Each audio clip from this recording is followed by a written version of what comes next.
How to change account in Archero 2.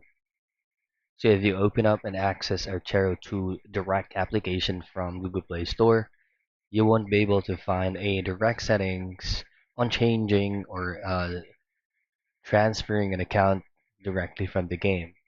So what you need to do is just to open up your Google Play Games. So once you've accessed your Google Play Games, at the top right portion of your screen you should see three dots. Tap on that and head over to Settings. Now what you need to do next is just to scroll down a bit till you find the Your Data field and head over to Change Account for Games. Scroll down once again and then locate Archero 2.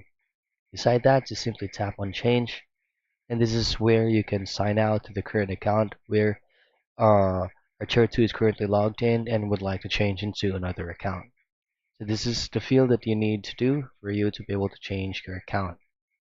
Now that's how you change your account in Archero 2.